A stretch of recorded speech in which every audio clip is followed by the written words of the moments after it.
I was going to say, like, I felt like you made a transition.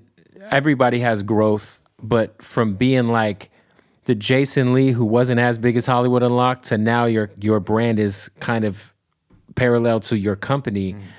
Do you feel like there was like, because you've had some public spats with artists, like you said early on, you would shake the cage up. I mean, the Nicki thing alone is, but do you feel like there was like an incident or a moment in which you kind of decided to move a little differently in terms of like stirring up unnecessary shit?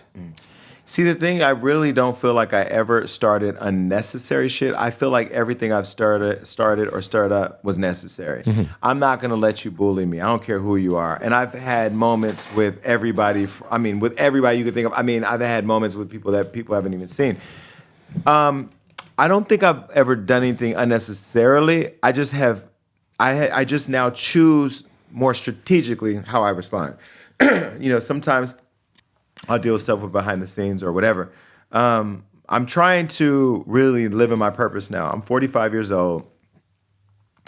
I'm still very hungry, but I'm also very blessed and have a lot of opportunities in front of me. And so I think back about a conversation Queen Latifah and I had where she said, really focus on building your audience and then take them on a journey with you, but don't ever abandon them.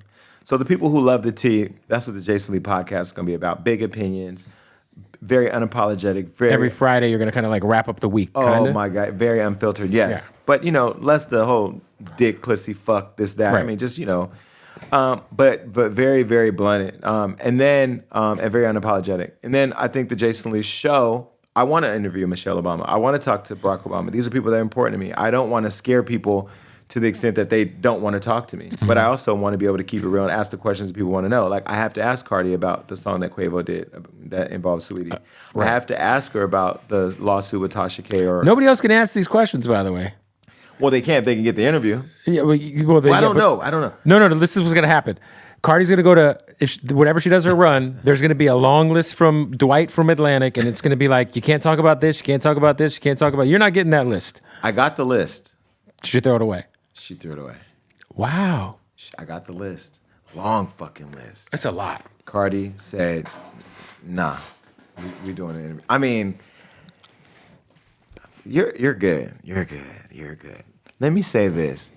People don't understand the fucking hard shit that people that do this go through. Mm-hmm. What I've said at Hollywood Unlocked, I'm not letting a publicist tell me what I can and can't ask. I'm not letting a manager, if you want my audience, if you want my consumer base, if you want to talk to me, if you want me to make your shit look good for my world, you can say you don't need it. You're not going to tell me, because they would never do it to Oprah. Mm-hmm. Never. They would never tell Oprah, you can't talk about this. Oprah gonna sit down and say, Meghan and Harry. Or Ellen. Or any of these fucking people. Meghan, how you thought your black ass was gonna go over there with them white folks in London, put a crown on, and they weren't gonna look at you as a black girl. Girl, bye. Right. You're never gonna be able to tell Oprah what you can and can't ask. And so when I look at the culture now and how talk is just very much like, let's talk about your album. I don't want to just talk about your fucking album. I want to talk.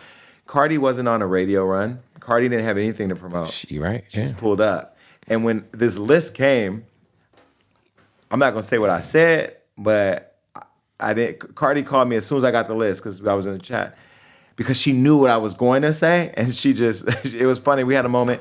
But then she pulled up and she said, ask whatever you want, because she knew that she could trust I was going to be respectful. You're not going to try to set her up with some gotcha shit. I don't do that. And the great platforms don't do that. Yeah. Yeah. I don't do that. But I do feel like a lot of the platforms that do it is because they got to get something, because you fucking tell them they can't talk about Jesus, they can't talk about oxygen, they can't talk about water, they can't talk about this table, they can't even talk. How about you just don't ask me any questions? So you just want me to talk about your album? That's it. I'm never that person. Yeah. And I hate radio runs when publicists will say, and this is just for example because I love this person, but Gucci Mane has an album.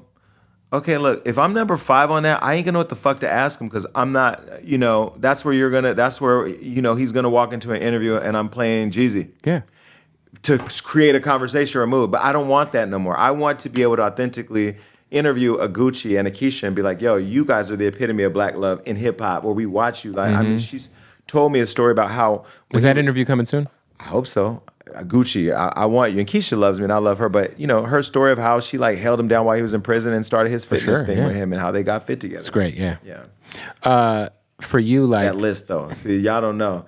Yeah. Those of you watching who want to get in this world, just know, grind your fucking ass off and be unapologetic, because that was the one thing that really pushed me to not give a fuck, because I would call different people that I knew I helped out when I was the plug. Like, I knew you when you couldn't get in a club. I knew you when you wanted to go over there and fuck on old boy, and I put you with him, and now all of a sudden you're this and that. So now I don't get no love. That's when I start saying, like, I see the games y'all gonna play, but how about this? How about I just, because I'm too in the business to know what's going on, to just sit silent and be a co-conspirator in your bullshit. So why don't I just put it out there and force you? Because if I say something and Vanity Fair picks it up, you may not like urban press or black media and shit on us and think we're not important, but now you got to answer to Vanity Fair. Vanity Fair is going to ask you the question based on what I said, and they're going to cite me anyway, so I still got the credit. So I figured out the way of like really mind fucking the business where like you don't have to participate in the relationship, but I can still get your attention.